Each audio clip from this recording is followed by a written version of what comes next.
What's up, YouTube? You checking out the Frequent Flyer, and this is my quick review of the JJRC H20H with altitude hold, courtesy of GearBest. And this is the little guy here, awesome looking little guy, and it does come in another color. That's the color that I would have preferred there. Red and black is my favorite color scheme. But this one doesn't look bad at all. I really like this color scheme as well. And this thing flies nice, but on the highest rate though, it has one of those uncontrollable yaws where it spins really fast and it doesn't hold the pitch. I wish it would hold the pitch, and I wish that this was deviated. I don't think this is on the same protocol. I haven't finished trying to bind this thing to other things to see if it's deviated. But for the most part, I don't think it binds to the original one because it doesn't bind to the H8 3Ds transmitter, and I think that that's the same protocol.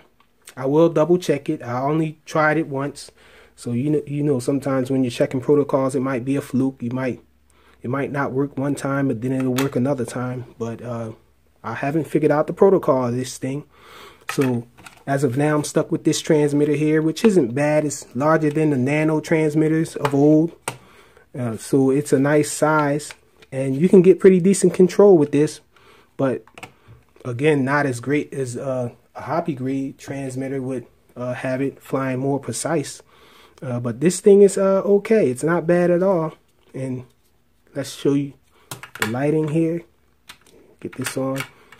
So the lighting is a little bad for night flying though, because it only has a blue light inside there that you can barely see, and red in the rear there. You can see the red pretty good, but not the light in the front that well at night. And I would imagine that the red and black version will be even worse.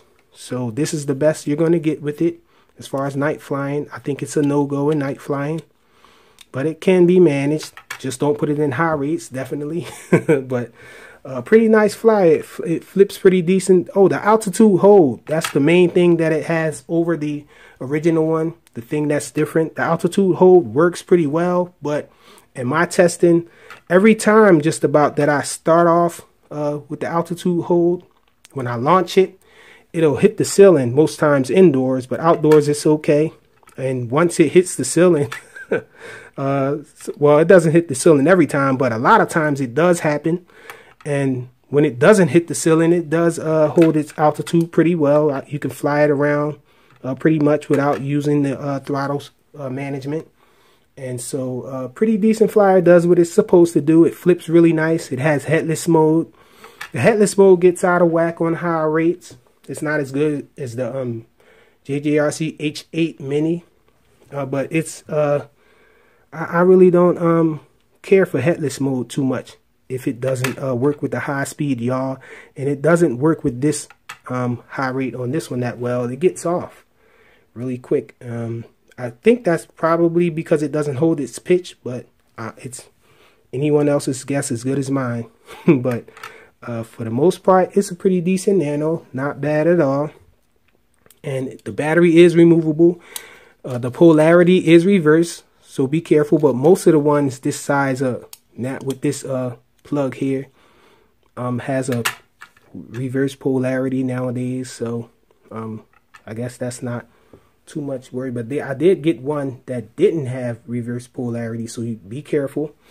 And that's all there is to talk about the quad, well, the hex for the most part. And the transmitter, to let you know the buttons, this button here executes the flips, well, arms the flips. This button here changes the rates. This button here auto starts the motor spinning.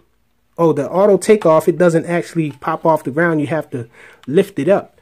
So it could be hitting the ceiling due to me holding this too long, but I don't think so, because I just tap it a little and try to hurry up and get off it, and it still hits the ceiling. But you press this in, and it starts and stops the motor spinning. And self-centering, as you can see, because it has altitude hold. And these buttons here are trim buttons, and this button here is the trim buttons for forward and back. And when you press this in, it goes into headless mode. I'm not sure if you hold it, is it a 1-key return. It might be, but not sure. But anyhow, it takes 2 AA batteries, which is a plus. I don't really care for AAA batteries. And it comes with an instructions manual that is partly in Chinese, as you can see, but it is color, so that's a plus. But it does have Chinese and then English underneath it. Not too bad. It comes with an extra set of spare props. Oh, it did have prop guards on it. The prop guards are pretty flimsy. Mine's broke the first time I crashed it, but I knew I was going to remove them anyway. And it comes with a USB charger that I can't find now, but it's just a simple USB charging cable. Oh, here it is over here. Let me grab it. It's yellow. I had it plugged in still. And so that's it. The JJRC H20H. Thanks for watching.